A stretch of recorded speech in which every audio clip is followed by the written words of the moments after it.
जय श्री राम, जय श्री बालाजी महाराज। क्या शक्ति पर बंधन लग जाता है? ऐसा संभव हो सकता है? क्या कोई व्यक्ति आपकी शक्ति को बांध सकता है? कोई उस शक्ति से भी ज्यादा पावरफुल हो सकता है? तो किस प्रकार से शक्ति बंधन में आती है? अगर शक्ति बंधन में आ गई है तो अपनी खोई हुई शक्ति को हम कैसे अर्जित कर सकते हैं? किस प्रकार से हम प्राप्त कर सकते हैं? आज की इस वीडियो में आपको ये सारी जानकारी प्राप्त होगी। वीडियो के एंड तक बने रहना, तभी पूर्ण जानकारी आप तक पहुंचेगी। अगर वीडियो अच्छी लगती है तो लाइक करना, चैनल को सब्सक्राइब करना और बेल आइकन बटन को दबाना बिल्कुल भी मत भूलना, ताकि आने वाली बेहतर से बेहतर और प्यारी से प्यारी वीडियो की नोटिफिकेशन आप तक पहुंच जाए। देखिए, शक्ति परमात्मा की कृपा से ही प्राप्त होती है। शक्ति जो है आप वो परमात्मा का ही एक हिस्सा है और उन्हीं की कृपा से ही हमें प्राप्त होती है। अगर हमारे परिवार के अंदर अब शक्ति की शुरुआत कैसे है और वो बंधन में कैसी आती है, आप सुन लीजिए। शक्ति को बंधन में करवाने वाले हम स्वयं होते हैं। कैसे, किस प्रकार से? पहली बात ये होती है, आपके परिवार के अंदर अगर कोई हनुमान जी का भक्त रहा है, ये काफी लंबे समय से उन्होंने हनुमान जी की पूजा करी है, काफी लंबे समय तक हनुमान जी के नाम का वो सिमरन करते रहे हैं।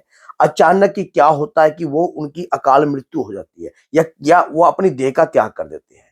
अब उन्होंने अपने 20 साल 30 साल लगातार दादा वीर बजरंगी के चरणों में दिए और लगातार उनकी पूजा साधना नित्य नियम बनाकर वो करते रहे। क्या उनके 20 साल बाबा के चरणों में दिए गए व्यर्थ जा सकते हैं? आप सोच के देखिए, नहीं जा सकते। भगवान के प्रति करी हुई भक्ति, पूजा, साधना, नित्य नियम बनाकर कभी भी व्यर्थ नहीं जाती। मेन बात ये होती है, अब जिस व्यक्ति का देह का त्याग हो गया है, अब उन्हें बाबा की शरण तो प्राप्त होती है।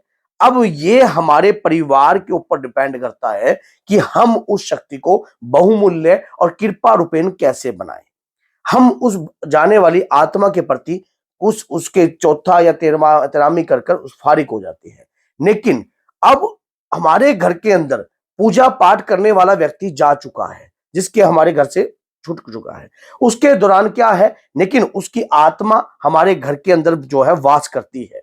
अब परमात्मा के चरणों का सहारा, जो अगर आपके घर में हनुमान जी की भक्ति चलती रहेगी, तब तो वो शक्ति रहेगी बलवान, तब तो वो शक्ति रहेगी कृपा रूपेण। अब वो शक्ति आपके घर में देखती है कि कौन ऐसा व्यक्ति है जो दादा वीर बजरंगी की कृपा को प्राप्त कर सकता है। कहते हैं कि अगर कोई व्यक्ति जिंदा चंद्रा होता है, या जिंदा कोई व्यक्ति, जो जब कोई व्यक्ति जिंदा होते हैं और अगर वो लड़ाई दंगे करते हैं, तो मरने उपरांत भी उन्हीं का स्वभाव वैसा ही होता है। अगर कोई व्यक्ति भक्ति, पूजा पाठ, नियम को धारण कर कर अपनी देह को त्याग कर देता है, तो मरने के बाद भी उसके विचार यही होते हैं भगवान के प्रति कि कैसे मैंने अपने बाबा को, अपनी माँ को, अपने जावेद गुगा जी को या गोरखनाथ जी को कैसे मनाना है। उनके मन में यही भाव जो है उत्पन्न रहते हैं। अब वो एक बाबा के दूत की कृपा के रूप में वास कर रहा है आपके घर में। अब क्या है, क्योंकि 20 साल पूजा करी हुई व्यर्थ नहीं जा सकती। अब बाबा के श्री चरणों में, अब उस घर के अंदर, जिस घर में शक्ति थी, एक पीढ़ी दूसरी पीढ़ी पर दिक्कत होगी। एक पीढ़ी तो टप गई क्योंकि उसकी कृपा थी, 30 साल 20 साल टप गए। उसके बाद सडनली आपके घर में कुछ ऐसा होने लग जाता है जिसकी आप कल्पना भी नहीं करते। आपके घर में आपको फिर वो जो करा हुआ है, ऐसा लगता है कि आपको कहीं ना कहीं तंत्र कर दिया है। परिवार पे कोई दिक्कत समस्या खड़ी हो गई है, कोई आपके ऊपर कोई काली विद्या कर रहा है, सामने वाला व्यक्ति बार बार मारण प्रयोग कर रहा है, आपको छोटी छोटी त्रस्तियां आपके घर में होने लग जाती है। किस प्रकार से? क्योंकि आपने उसको तो भूल चुके हो आप। क्यों? और उसकी तो कोई भक्ति की आपने वैल्यू ही नहीं समझी ना, क्योंकि उन्होंने 20 साल हनुमान जी की नित्य भक्ति करती, 3-3 4-4 घंटे लगातार 100-100 हनुमान चालीसा कंटिन्यू उन्होंने जाप किया है, तो उनकी कोई वैल्यू नहीं थी। वो ना तो आप उन्हें कोई पितर के रूप में पूज रहे हो, ना किसी रूप में पूज रहे हो। अब एक किस्म का वो बंधन लग चुका है उस शक्ति के ऊपर। अब उस शक्ति की जो कृपा थी, जो उन्होंने तपस्या करी थी आपके परिवार में, अब वो तपस्या का फल आपको प्राप्त नहीं हो रहा है।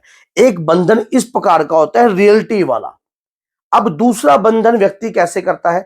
अब ऐसी समस्या पे जब आप घिरे हुए होते हो, कुछ ऐसे क्षेत्रों पर जाते हो, इस प्रकार से जैसे कि किसी मुसलमानी चौकी पे चले गए या किसी और धर्म की चौकी पे चले गए, वहां जाकर अपने धर्मों को भी बदल देते हो और उस दौरान क्या करते हो कि आप और कोई और कार्य भी करने जाते हो, मांस मदिरा या दुराचारी पर स्वभाव आपका हो जाता है, या किसी ऐसे व्यक्ति पर जाकर आप अपने घर में स्वयं एक बंधन लगा देते हो।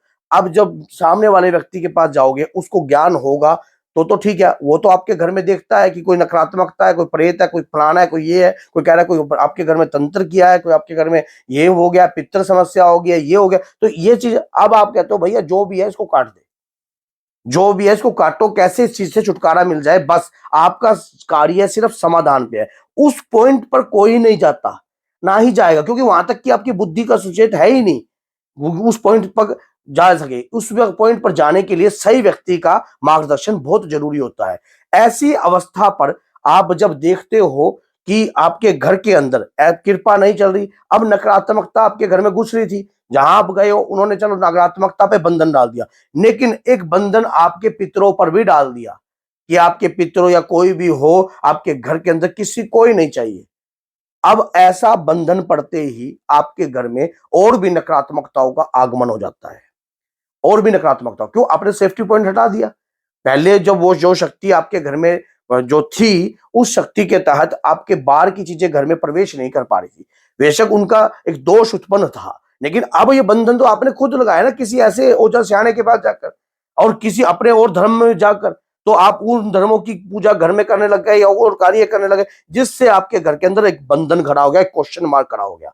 मेरी बात अगर किसी व्यक्ति को समझ में ना आ रही हो तो वो व्यक्ति मुझसे मिल भी सकता है। मेहंदीपुर बालाजी 20 तारीख को दरबार लग रहा है, तो इस दरबार लग रहा है मेहंदीपुर बालाजी के अंदर, तो अपनी समस्या का समाधान भी प्राप्त कर सकते हो आप हनुमान जी महाराज की कृपा से। लेकिन जिसका विश्वास हो वही आए, फालतू का आजमाने के लिए कोई व्यक्ति ऐसा कार्य ना करे। क्यों? क्योंकि सबसे बड़ी काम दरबार को चलाने वाली शक्तियां ही होती हैं। अब ऐसी अवस्था के अंदर जब व्यक्ति सोचता है कि हमारे घर के अंदर नकारात्मकता जो है घुसी हुई है, परेशान हो जाता है, उसको कोई रास्ता नहीं सूझता किसी भी प्रकार का। लेकिन कुछ ऐसे, ये नहीं कहता कि पांचों उंगलियां एक समान है। अब ऐसी बंधी हुई शक्ति को कैसे खोला जा सकता है? जिस प्रकार से आपने अब कोई तंत्र के तहत भी बंधन कर देता है, जैसे कि अगर आपका परिवार को नुकसान करना हो, तो अगर आपके परिवार का बेड़ा गर्क करना हो, तो तांत्रिक लोग पहले आपके कुल देवता या आपकी कुल देवी को वचन बंध लेते हैं, फिर आपके पितरों पर बंधन लगा देते हैं, ताकि आपके घर में कोई सहयोग ही ना कर पाए, आपकी शक्ति, आपके घर के अंदर कोई शक्ति आ ना पाए। अब ऐसी मलिन शक्ति आपके मुख्य द्वार पर छोड़ दी जाती है या आपके शरीर पर छोड़ दी जाती है, जिसके कारण आपका दिमाग जो है भक्ति पूजा पाठ, आपकी पूजा का भी बंधन कर दिया जाता है। तो ऐसी अवस्था में आपको दो शक्तिशाली पाठ है इस संसार में, अगर उनको करोगे तो ये समझ लो आपके घर के समस्त बंधन कर सकते हैं। पहला, बजरंग बाण। अगर लगातार 11 पाठ सुबह, 11 पाठ दोपहर, 11 पाठ शाम को लगातार आप करते हो, 11 नहीं कर सकते 7 करो, 7 नहीं कर सकते 3-3 के गेड़े से करो, भीमसेन कपूर लो, 7 लौंग लो। एक पाठ तो ये हो गया। एक पाठ हो गया देवी कवच। देवी कवच का पाठ हो गया। देवी कवच का पाठ कर कर जल का पात्र भरकर घर में फूल के छींटे मारिए। कंटिन्यू अगर इस प्रकार का कार्य आप करोगे, ऐसा व्यक्ति, ढीठ व्यक्ति ऐसे कार्य कर कर अपने घर से हर प्रकार के बंधन को मुक्त कर सकता है। और हर अष्टमी, हर पूर्णिमा पर अधूम रूप का हवन कीजिए, जिससे आपके घर की नकारात्मकताएं खत्म होने लग जाए और शक्ति पर लगा बंधन जो है उत्कीर्ण हो जाए और आपके घर के अंदर कृपा चले। आपके इष्ट की, अपने बुजुर्गों से पूछो हमारे परिवार में किस देवता की कृपा थी और किसकी कोई पूजा करता था, उस दौरान आप पूछकर वही नियम से घर के अंदर पूजा पाठ पद्धति को प्रारंभ कर दीजिए। आपके घर पे लगे हुए जो बंधन है, मिनट में 41 दिनों के अंदर ही आपको इसका रिजल्ट मिलने लग जाएगा। तो इसी प्रकार से आपको अगर इस प्रकार की वीडियो अच्छी लगती है तो लाइक कीजिए, चैनल को सब्सक्राइब कीजिए और बेल आइकन बटन को दबाना बिल्कुल भी ना भूलिए, ताकि आने वाली बेहतरीन से बेहतरीन वीडियो की नोटिफिकेशन आप तक सरलता से पहुंच जाए। और इस वीडियो को स्टेटस पे लगाइए, अगर जो व्यक्ति परेशान है किसी भी कारणवश, वहां तक ये वीडियो पहुंच जाए। तो बोलिए जय सीताराम, जय माता दी।